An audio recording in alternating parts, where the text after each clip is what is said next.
The rain came down like silver needles piercing the night, the sound of it tapping against the windows of the upscale restaurant blending with the low hum of evening chatter inside. Outside, beneath the dim glow of the street lamp, Maya stood with her arms wrapped tightly around herself, soaked at the hem of her coat, her nerves threatening to consume her. She had never stepped foot in a place like this before.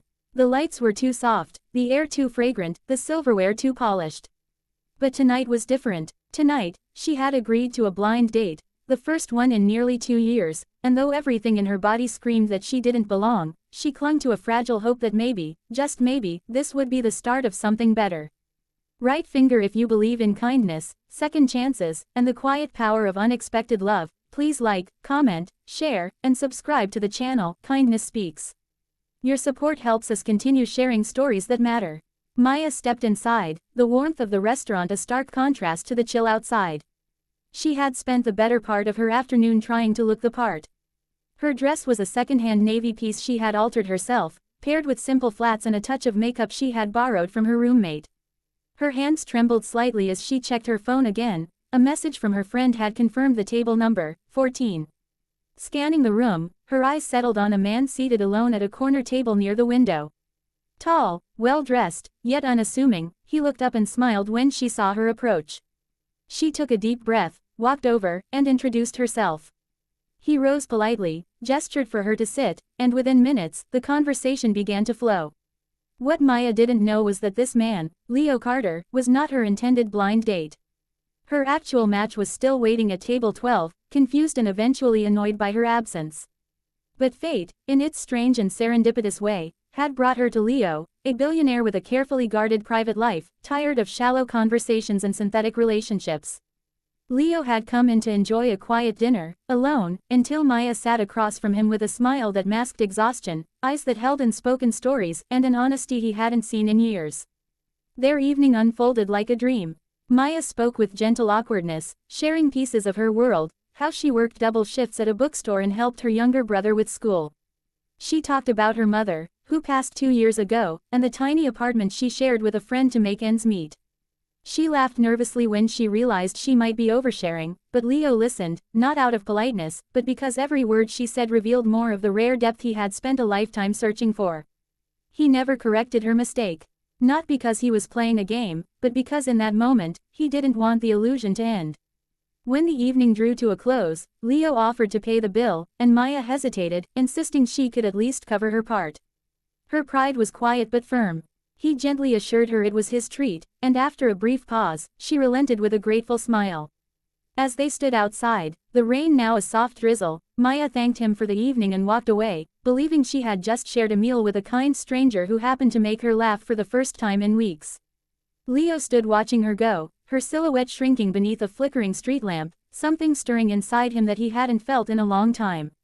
It wasn't about the elegance or status, it was about how effortlessly real she was. How unfiltered. He couldn't let it end there. Over the next few days, Leo quietly asked around until he found the restaurant's hostess who remembered Maya's name from the reservation. It didn't take much digging to learn where she worked, and one afternoon, he walked into the small independent bookstore where she manned the counter, completely unaware. Maya looked up, surprised but pleased to see him. He told her he was in the neighborhood and wanted to stop by. They ended up talking again, this time amid shelves of forgotten novels and the soft smell of old paper. Slowly, over several visits, a friendship began to form. Maya still didn't know who he was, not the magnitude of it. To her, Leo was just a kind, curious man who showed up sometimes and listened like her words mattered. Weeks turned into months. Leo never flaunted his wealth. He wore simple clothes, drove an old car when visiting her, and never once hinted at the empire he quietly ran from a penthouse office. Maya, in return, gave him something no one else had in years: authenticity. She spoke to him about her fears, her dreams, her tired days, and the little joys she found in between. She never asked for anything, never tried to impress, and in doing so, she impressed him more than anyone ever had. But secrets, even unintentional ones, eventually come to light. One evening, Maya's bookstore announced it was closing due to rising rent. Devastated but composed, she quietly packed boxes, thinking about what came next. She never expected Leo to show up that night with a clipboard and a soft look in his eyes. He had just bought the building, he told her, and she could keep the store rent-free for the next year. That was the first time the cracks began to show.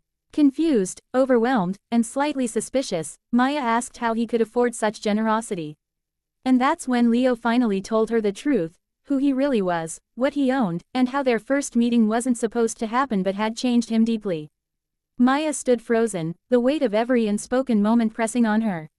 She didn't speak, didn't cry, just quietly walked outside into the cold evening air. For days, she didn't answer his calls.